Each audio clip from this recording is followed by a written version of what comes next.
부활주일 아침에 우리 주신 하나님의 말씀은 사도행전 제5장 33절로부터 42절의 말씀이 되겠습니다. 신약성경 196면 196페이지 사도행전 제5장 33절로부터 42절 이 계시의 말씀을 봉독할 때 살아계신 하나님의 음성을 다 함께 들으실 수 있기를 바랍니다. 그들이 듣고 크게 노하여 사도들을 없이 하고자 할세 바리새인 가말리엘은 율법교사로 모든 백성의 존경을 받는 자라. 공회 중에 일어나 명하여 사도들을 잠깐 밖에 나가게 하고 말하되 이스라엘 사람들아 너희가 이 사람들에 대해서 어떻게 하려는지 조심하라. 이전에 드다가 일어나 스스로 선전함에 사람이 약 400명이 따르더니 그가 죽임을 당함에 따르던 모든 사람이 흩어져 없어졌고 그 후에 호적할 때 갈릴리 유다가 일어나 백성을 깨어 따르게 하다 그도 망한즉 따르던 사람들이 다 흩어졌느니라. 이제 내가 너에게 말하노니 이 사람들을 상관하지 말고 내버려두라. 이 사상과 이 소행이 사람으로부터 났으면 무너질 것이요 만일 하나님께로부터 났으면 너희가 그들을 무너뜨릴 수 없었겠고 도리어 하나님을 대적하는 자가 될까 하노라 하니 그들이 옳게 여겨 사도들을 불러 채찍질하며 예수 이름으로 말하는 것을 금하게 하고 놓으니 사도들은 그 이름을 위하여 능욕받는 일에 합당한 자로 여기심을 기뻐하면서 공회 앞을 떠나니라. 아멘. 성가대를 대신해서 찬송 160장 무덤에 머물러 예수 내 구주 새벽 기다렸네 예수 내 주 원수를 다 이기고 무덤에서 살아나셨네 찬송하겠습니다. 160장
예수 다시 서셨네.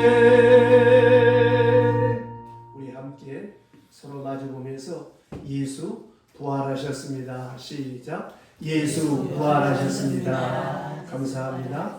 예수의 부활을 축하하며 이 아침 주 앞에 예배하는 여러분들 위해 주의 강복하심이 함께 하시기를 주의 이름으로 축원합니다. 아멘. 이 부활이 있기에 오늘 저와 여러분이 있고 교회가 있고 우리의 삶이 결단코 헛되지 않고 무의미하지 않고 우리의 삶이 복된 것입니다.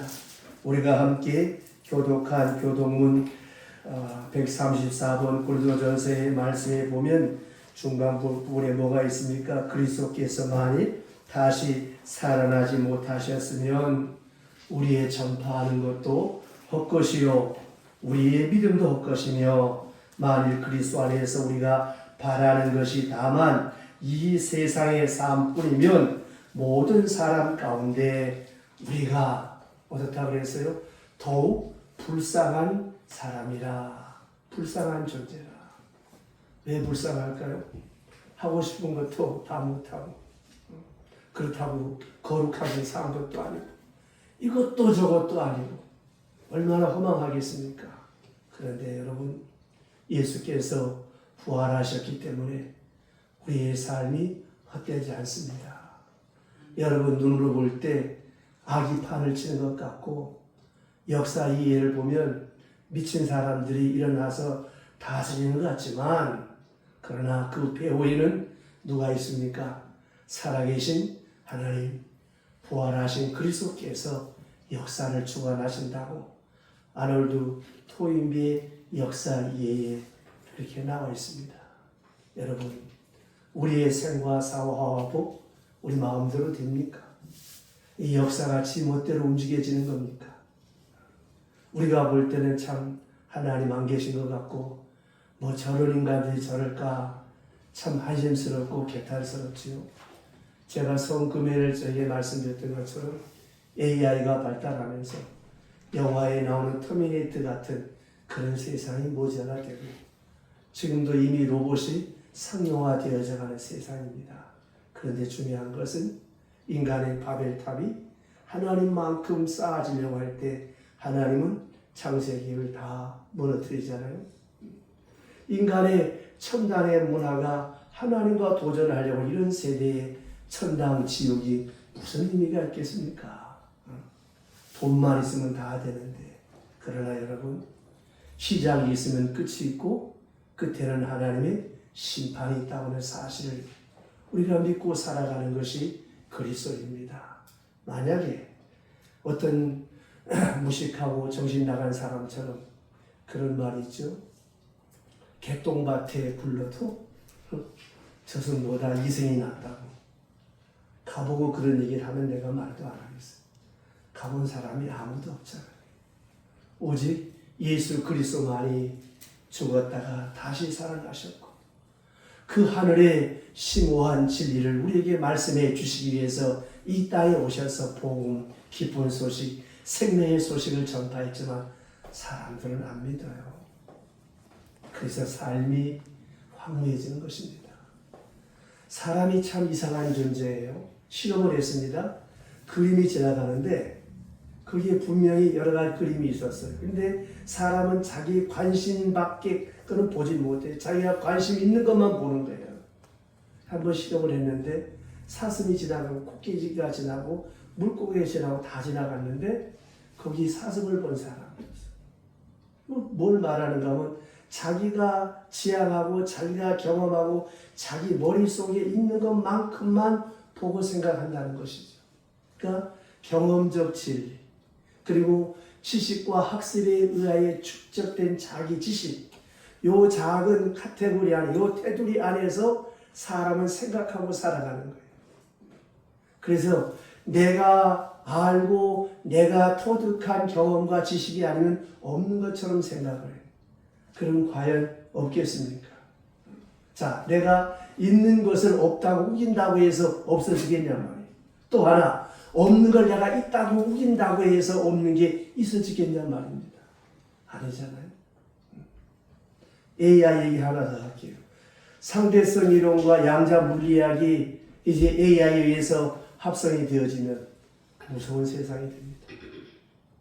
지금 사람의 IQ가 아무리 좋아야 200 이하예요. AI는 점점 발전해서 이것이 200, 300, 500, 1000까지도 갈 수가 있어요. 그래서 이미 지금 유튜브에 보시면 이 AI를 합성한 영화들이 나와 있습니다. 그 로봇을 집에서 데리고 일을 시키는 이 로봇이 진화해서 사람을 지배하는 이런 세상까지 되어질 거라고요. 앞으로 향후 5년이 지나고 나면 정말 우리의 생활이 더 편리해지고 무서워지는 세상이 되어져 갑니다. 이런 시대에 예수 부활하셨다. 이 부활이 무엇일까요? 생명의 연장이 아닙니다. 나사로는 살아났다가 다시 죽었어요. 그건 부활이 아닙니다. 부활은 우리의 죽음 전후에 죽음이 하나의 끝이 아니라 죽음의 관문을 통과한 새하늘과 새 땅이 있는 저 천국의 영원한 생명을 말하는 것입니다. 기독교에서는 장례식 때 노래를 합니다. 예수 안 믿는 사람들은 이상하다고 생각하죠. 사람이 죽었는데 어떻게 울지 않고 노래를 하느냐. 물론 육정 때문에 잠시 슬퍼할 수 있어요. 우리가 사랑하는 아들, 딸을 유학 보낼 때 잠시 미국에 가거나 아들 군대 보낼 때 잠깐 눈물이 나고 안타깝잖아요. 그러나 다시 만날 시간이 있잖아요. 마치 우리의 장례는 그렇습니다. 그래서 근자에 와서 장례를 하지 않고 천국 환송 예배라고 하는 말로 바꾸었잖아요. 천국으로 이사가는 거예요. 환송하는 거예요. 다시 만날 수 있다고 하는 것이죠. 이 근거가 무엇입니까? 부활입니다. 여러분, 믿음으로 살고 신앙으로 사는 것이 때로는 바보처럼 생각되어지고 어리석은 자의 것처럼 생각되어지십니까? 그 어리석은 생각처럼 되어지는 생각을 갖게 한 것은 사탄이요 마귀입니다. 인간 본래의 그 심성은 무엇입니까?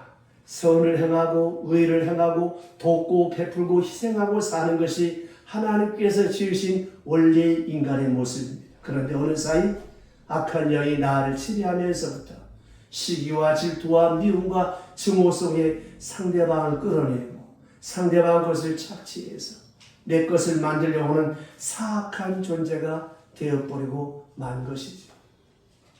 그 사악한 존재로 살아갈 때 사람은 악의 도구가 되어버리고 마는 것입니다. 더 무서운 것이 있습니다. 그렇게 살아갈 때 내 마음에 자유가 없고 평안이 없고 기쁨이 없고 보람이 없습니다. 왜 그럴까요? 하나님은 우리 인간을 창조하실 때 하나님의 형상을 닮은 존재로 우리를 창조하셨습니다. 그 형상 가운데 하나가 도덕적 질서와 윤리적 질서입니다. 도덕적 질서와 윤리적 질서가 바로 되지 아니하면 절대로 행복할 수가 없어요. 내가 부정한 방법으로 어떤 높은 자리에 올랐습니다. 좋다고 하겠지요. 밤마다 괴로울 것입니다. 왕과 사는 남자 영화 보셨죠? 세조가 어린 조카를 죽이고 나서 편안했겠습니까? 이건 뭘 말하는 거예요? 도덕적 질서와 윤리적 질서가 바로 되지 않았기 때문에 행복이 없는 거예요. 기쁨이 없는 것입니다. 돈을 벌어도 부정한 방법으로 번 돈은 기쁨을 주지 않습니다. 사람이 어떤 일에 희생과 수고가 없이 한 일에는 그에게 기쁨과 보람을 주지 않아요. 부활주일, 추수감사, 성탄절 때마다 우리가 오찬을 준비합니다. 요즘 같은 세상에 다 하기 귀찮지요. 돈만 내면 된다고 하는데 돈도 많이 내지도 않잖아. 내가 나를 위해서가 아니라 내 피부치를 위해서가 아니라 남을 위해서 내가 기탄 없이 내가 수고하고 희생할 때 거기에 기쁨이 있는 것입니다. 왜냐? 이것이 하나님이 우리를 창조하신 본연의 모습이기 때문이라고 하는 것입니다. 하나님이 있다고 믿고 사는 사람, 부활신앙을 믿고 사는 사람에게는 수고하는 것이, 희생하는 것이, 배려하는 것이, 핍박받는 것이 이상한 것이 아니에요.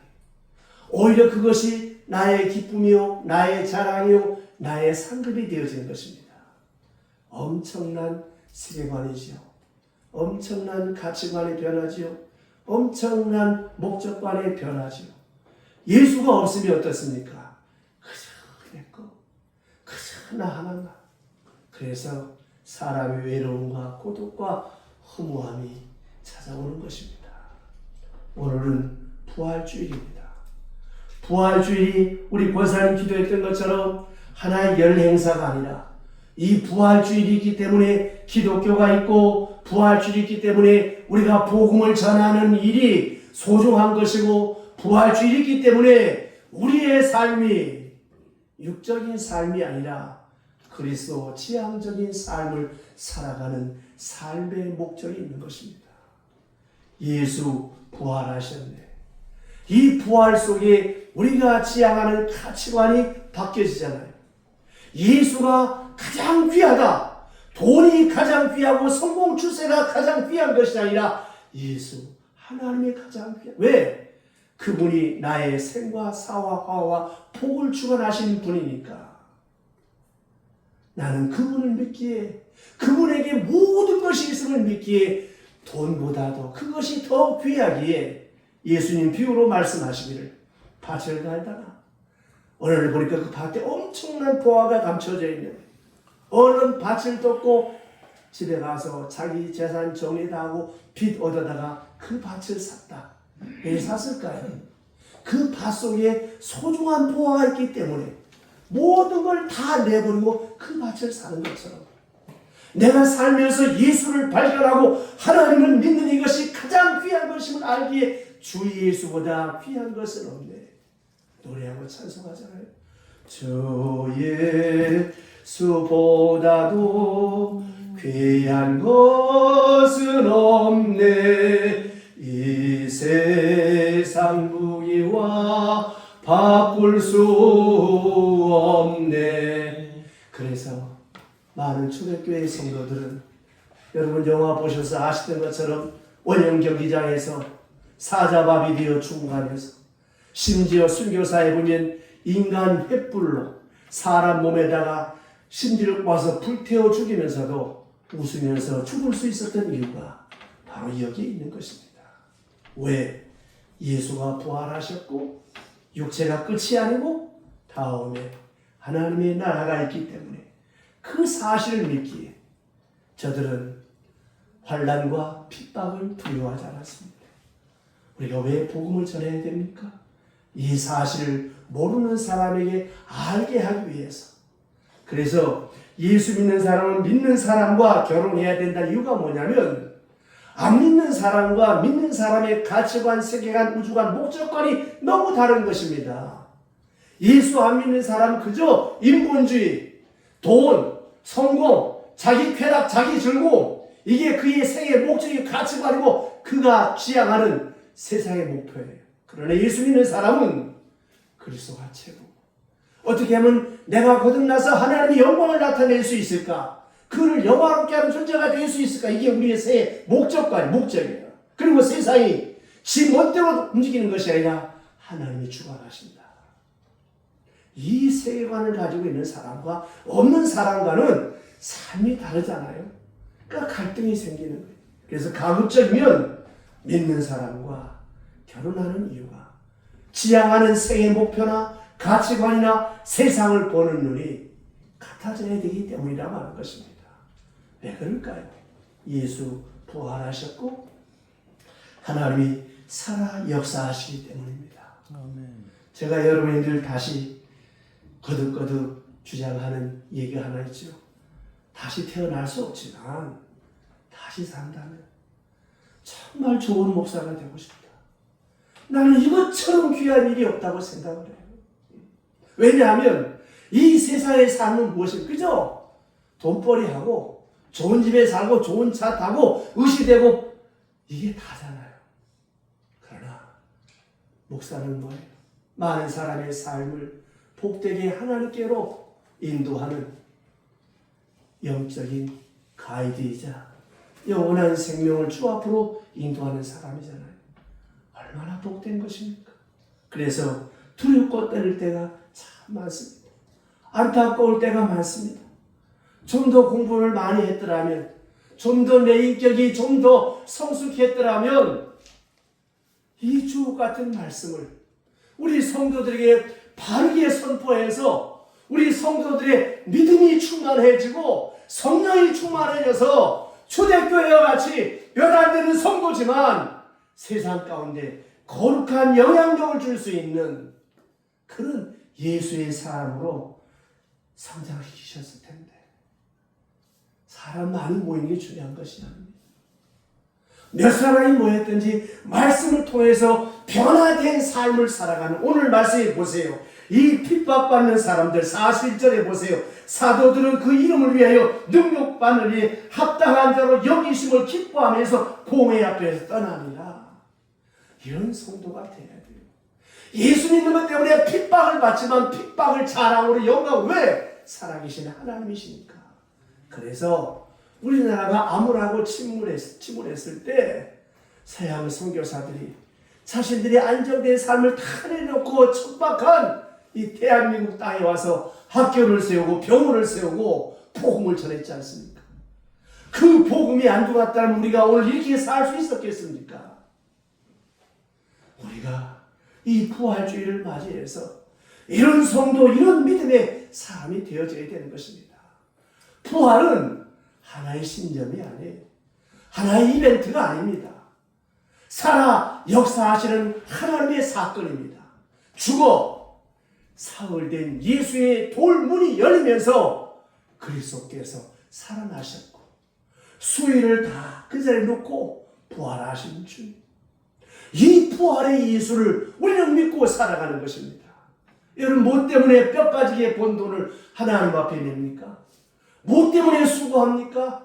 뭐 때문에 핍박받습니까? 뭐 때문에 전도합니까? 뭐 때문에 교회를 세웁니까? 이 작은 교회를 세우기 위해서도 얼마나 많은 분들이 허신 줄 아십니까? 정말 배 목사님과 저는 돈이 한 푼도 없었어요.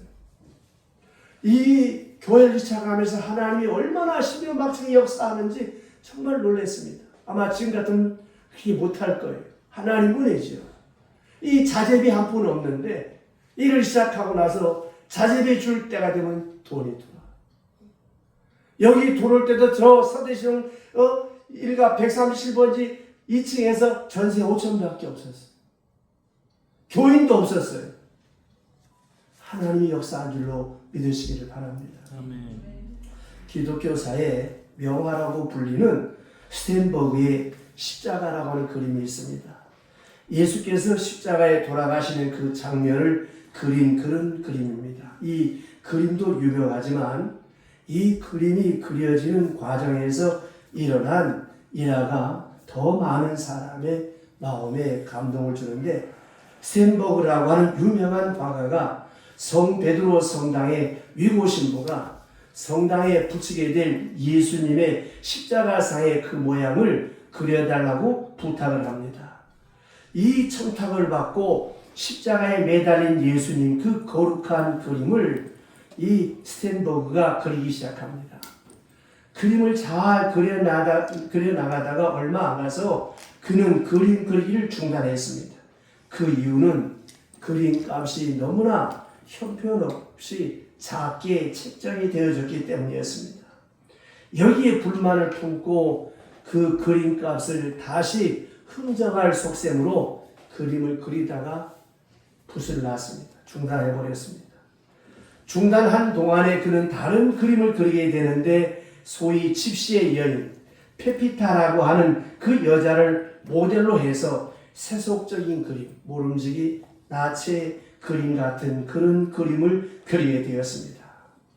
그 그림을 그리고 있는 동안에 어느 한때 한번 그 그림을 그리다가 쉬게 되었는데 잠깐 쉬고 있는 동안에 이 집시의 여인이 초안만 잡아놓은 그리다가만 예수에 대한 그림을 보면서 저게 누구냐고 물어보았습니다. 저 그림이 무엇을 의미하는 것이냐? 왜 저 사람은 저렇게 십자가에 매달려 있느냐고 이 집시의 여인은 전혀 예수에 대해서 모르는 사람입니다. 이렇게 집요하게 물으니까 별로 내키지 않는 마음으로 스텐버그는 이렇게 설명을 합니다. 그는 이 땅에 오셨고 베들레헴에 나셨고 많은 병자를 고치고 복음을 전하시고 이러이러한 일을 하시다가 그는 십자가에 죽으셨는데 만백성의 죄를 위하여 죽으셨다고 이렇게 얘기를 하니까 이 집시의 여자가 자꾸만 울기 시작합니다. 눈물을 뚝뚝 떨어뜨리면서 아주 슬프게 우는 것입니다. 어찌 그런 일이 이 세상에 있느냐? 어떻게 저런 분이 있느냐고 자꾸 웁니다. 스텐버그는 그 여자를 달래는 뜻에서 가만히 있으라고, 그렇게 울지 않아도 된다고, 왜냐? 그분께서 부활하셨다고 그랬더니 그 집시 여자가 깜짝 놀라 정말 그분이 부활하셨냐고, 진짜 살아나셨느냐고, 그렇다고 그렇게 얘기를 했더니 이 여자가 눈물을 그치고 얼굴이 환하게 밝아지고 기뻐했다고 하는 것입니다. 이 모습을 스텐버그가 보면서 강한 충격을 받았습니다. 그는 마음속에 들려오는 생각이 있었습니다. 너는 부활을 믿느냐? 정말 예수가 부활했다고 네가 네 입으로 집시 여인에게 말했는데 너는 정말 믿고 있느냐? 이것이 그의 뇌리 속에, 그의 마음속에 강하게 들려왔습니다. 그의 생각이 온통 그 머리에, 그 뇌리에 가득 차면서 가책을 느끼고 부활신앙을 다시 새롭게 정립하면서 하나님, 제가 잘못했습니다. 하나님 앞에 무릎을 꿇고 기도하면서 부활신앙을 새롭게 해가지고 부활신앙이 부활되면서 거룩한 마음으로 그 그림을 완성하게 되었다는 것입니다. 그래서 이 그림이 명화가 될 뿐만이 아니라 많은 사람에게 큰 감동을 주고 영감을 주는 귀한 그림으로 기독교사에 길이 기억되고 있는 스텐버그의 십자가 그림입니다. 예배를 마치고 돌아가셔서 인터넷에 한번 쳐보세요. 스텐버그의 십자가의 그림. 쳐다보기만 해도 마음에 강한 전율이 느껴질 것입니다. 왜냐? 그의 무디었던 부활신앙이 새롭게 정립되면서 영감을 받아 그림이기 때문에 그렇습니다. 성도 여러분, 예수 그리스도의 사건, 아무리 생각해도 신비로운 것이죠. 신비라고 하는 말은 사실은 사실인데 우리의 언어로, 우리의 이성으로, 우리의 지식으로 설명될 수 없는 것이 신비지요. 어떤 때는 알 수가 있을 것 같고 어떨 때는 알 수가 없고 어떤 때는 아는 것 같은데 어떨 때는 전혀 이해되지 않고 믿지 않는, 믿어지려고 해도 믿어지지 않는, 이게 바로 신비, 미스테리죠. 다시 말하면 내가 알거나 모르거나 사건은 존재합니다. 내가 믿거나 말거나 진리는 진리대로 존재합니다. 자, 생각해 보세요. 아까 서두에 말씀드렸던 것처럼 내가 없다고 하는 것이 있어지는 것이 아니지 않습니까? 있다고 하는 것이 없어지는 것도 아니지 않습니까? 내 지식이나 내 의심과는 아무 상관이 없습니다. 사실은 다만 사실대로 존재할 뿐입니다. 이것이 신비입니다. 정말 예수의 사건은 신비롭습니다. 적어도 우리는 네 가지를 생각합니다. 첫째, 그 능력 많으신 예수께서 왜 십자가를 치셨느냐라고 하는 것입니다. 자, 우리는 때로 뭘 좀 하고 싶지만 어떻습니까? 돈이 없어요. 오래 살고 싶은데 건강이 의지를 못해. 뭘 좀 하고 싶은데 우리는 아는 게 없어요. 그러나 예수님은 그런 게 아닙니다. 능력이 많으세요. 죽은 자를 살리셨어요. 베스다 광야에 오병이요, 보리떡 5개, 물고기 2마리, 5,000명이 먹고 남아 돌아갔어요. 여자와 아이를 빼고 5,000이면 얼마겠습니까? 3, 5, 15, 최소 15,000명, 2만원 될 겁니다. 그 광야에 편의점이 있습니까? 라면이 있습니까? 뭐가 있습니까? 이 땅 한들 그 많은 사람을 어떻게 다 공급하겠습니까? 이게 바로 예수의 기적이요 능력이죠. 보세요. 바다를 고요하게 하고 무등병자를 깨끗게 하고 시각장애자의 눈을 뜨게 하고 죽은 자를 살리셨어요. 죽은 지 썩은 냄새나는 나사로와 사울이 되어서 살아나옵니다. 무덤에서 죽은 나사로를 살리시는 위대한 능력을 가지신 예수께서 왜 십자가에 죽으셔야 되느냐 말입니다. 능력이 없어서 무능해서 죽은 게 아니잖아요. 그런데 왜 무능한 자처럼 죄도 없으신 분이 죄인처럼 죽어가느냐라고 하는 것입니다. 이게 미스테리오, 이게 수수께끼입니다. 이걸 깊이 생각해야 됩니다. 더 나아가 십자가 밑에서 조롱합니다. 네가 메시아냐, 네가 하나님이야, 뛰어내려가라. 그럼 우리가 믿겠노라. 온갖 비난을 들으면서 침뱉음을 당하고 옆구리에 창을 찔리면서도 끝까지 말없이 입을 다물고 죽어갑니다. 이게 신뢰입니다. 그걸 우리가 알 수가 없는 거예요. 알고 보면 우리가 조금 알 때가 있죠. 그러나 그것은 순간에 지나지 않습니까? 여러분, 사랑이 무엇입니까? 사랑은 하고 싶은 말이 있지만 안 하는 거예요. 할 수 있는 일도 내가 사랑하기 때문에 자제하는 것입니다. 내가 똑똑하지만 사랑하기 때문에 멍청하게 되고 바보가 되어버리는 거예요. 이게 사랑이잖아요. 우리가 어찌 주님의 십자가를 다 이해하겠습니까? 왜 그 능력 많으신 주님께서 십자가를 졌느냐라고 하는 것이죠. 이거를 설명하는 것이 복음서 마태, 마가, 누가, 요한복음. 특별히 마태, 마가, 누가 이 복음서의 총주제입니다. 그런가 하면 왜 그처럼 비참하게 예수께서 죽으셨는데 어떻게 부활했느냐라고 하는 것이죠. 그 죽으시는 장면, 어느 사람처럼 혼전을 한 것도 아니고 어느 사람처럼 기아 상태에 있었던 것도 아닙니다. 예수는 처절하게 십자가에 못 박혀 죽으셨어요. 가끔 사회에서 사역을 받고 멍석을 깔고 임금이 있는 곳에 향하여 엎드려 부복하잖아요. 성은이 만극하옵나이다. 아니, 죽는 놈이 무슨 놈의 성은이 만극하겠어요. 왜 그랬을 것 같아요? 죽음에 여러 가지가 있습니다. 능지처참, 처절한 고통이죠. 심지어 사람의 팔과 다리를 말에 묶어서 사지백설 찢어 죽이는 이런 처형남도 있고 교수형도 있고 단두형도 있습니다. 그런데 가장 편안한 죽음이 사약을 받는 거예요. 그 사약 받으면서 성은이 만극하옵나라고 하잖아요. 생각해 보세요. 예수의 십자가 사건은 뭐예요? 인간의 시신경이 다 처절한 고통을 다 마지막 숨이 떨어질 때까지 그 고통을 다 한 몸에 안고 목숨이 끊어져야 그 고통이 없어지는 처절한 죽음입니다. 나는 치과에 가면 겁이 나. 사실백체가 그냥 어떻게 아픈지. 내 그때마다 베개 이것도 못 참으면 내가 순교하겠나. 순교도 하나님 은혜로 할 수 있는 거죠. 여러분, 바느질 하다가 손가락에 발을 살짝 찌르게 한번 해보세요. 얼마나 아파. 망치질 하다가 어쩌다 손 한번 때려보세요. 얼마나 아픈지. 이게 피멍이들 며칠을 가잖아요. 그런데 주님의 십자가의 모습을 한번 보세요. 십자가에 처참하게 죽으신 그 예수. 이 비참하게 죽으신 그 예수를 제자들은 잘 알고 있습니다.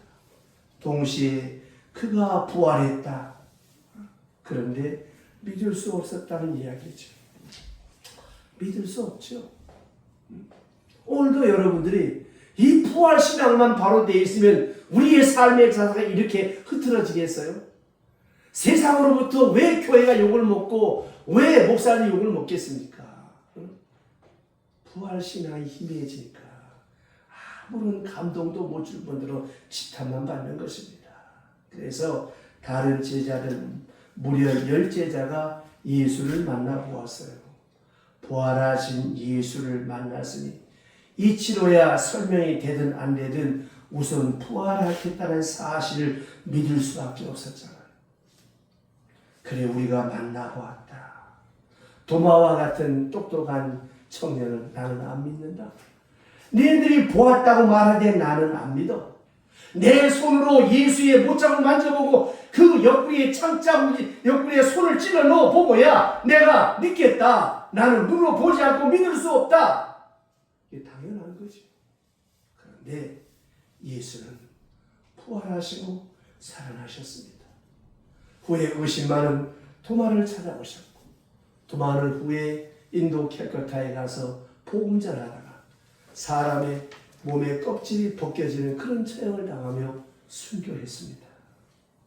여러분, 이 초대교회 많은 위대한 믿음의 사람들, 신앙의 사람들, 제자들 하나같이 다 순교했어요. 왜 순교했을까요? 왜 죽었을까요? 그 사람들의 목숨 뭐 2개, 3개 되나요? 아닙니다. 죽음보다 더 강한 이 부활의 진리를, 이 부활의 신비를 저들이 믿었기 때문에 저들이 다시금 예수의 제자가 되고 그 복음이 오늘 구라파를 거쳐서 이 땅에까지 전파가 되게 되었다라고 하는 것입니다. 아멘. 사랑하는 성도 여러분, 해마다 우리가 부활절을 맞이합니다. 부활 없는 기독교 없습니다. 기독교 부활입니다. 저와 여러분이 이 땅에서의 삶이 끝이 아니라 머지않아 새 하늘과 새 땅으로 가게 된다고 하는 사실입니다. 그런데 교회를 다니면서도 매주일마다 나는 전능하신 아버지 하나님 천지의 창조주를 믿는다고 고백하면서도 실상은 부활신앙의 삶이 없는 여기에 문제가 있습니다. 생각해 보세요. 내가 원하든 원치 않든 죽음의 시간은 내게 다가오고 있습니다. 다만 우리가 언제인지는 알지 못할지만 그 시간이 다가오고 있어요. 우리 이 죽음의 시간을 준비하고 기뻐하며 기다리다가 주님 부르실 때 자금 이후로 주 안에 죽은 자가 복이 있다. 하나님 앞에 선다고 하는 사실입니다. 그래서 여러분, 메멘토 모리, 너는 죽는다는 것을 기억해라. 메멘토 도미나이, 죽은 다음에 하나님 앞에 선다는 것을 기억해라. 이것을 기억하고 살아가는 것이 그리스도인의 삶입니다. 제가 괜히 여러분들에게 공갈치고 헛말하는 거 아닙니다. 땅에 쌓이는 재물보다 하늘에 쌓이는 재물이 많아요. 땅에서 받는 영광과 칭찬과 상급보다 하늘의 멸관이 많아야 되는 것입니다. 왜? 주님 앞에 갔을 때, 주님 앞에 갔을 때 너는 나 위하여 무엇했느냐? 내 삶을 심판하신다 그랬습니다. 하늘나라 갔을 때 여러분에게 주어질 영광과 멸관이 많은 믿음의 삶을 살아가는 저와 여러분 되시기를 주의 이름으로 축원합니다. 기도합시다. 하나님 아버지, 이 부활주일에 사랑하는 성도들 멀리서 가까이에서 함께 모여 예배하게 하심을 감사합니다. 이 부활주일을 통해서 무디었던 우리의 신앙이 다시금 새로워지게 하옵시고 희미했던 저 하늘나라가 우리에게 새롭게 분명하게 믿어지게 하셔서 저 옛날 모진 핍박 가운데서도 그 환난과 핍박을 기뻐하며 능력받는 것을 기뻐했던 이 믿음의 사람들처럼 우리 희망의 식구들 비록 적은 소수의 무리지만 우리가 바로 살아서 우리 때문에 천국 복음이 전파되게 하시고 우리 때문에 안 믿는 사람들이 날마다 구원받는 사람의 수가 더하는 교회가 되어질 뿐더러 우리의 삶의 자세가 부활신앙의 삶의 자세가 되어서 여지럽고 혼탁한 세상에 삶의 희망은 하나님께 있음을 믿고 복음 전하는 성도의 삶이 되게 하여 주시옵소서. 예수님의 이름으로 기도드리옵나이다. 아멘. 찬송 162장 찬송하시겠습니다.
늘 살아계셔서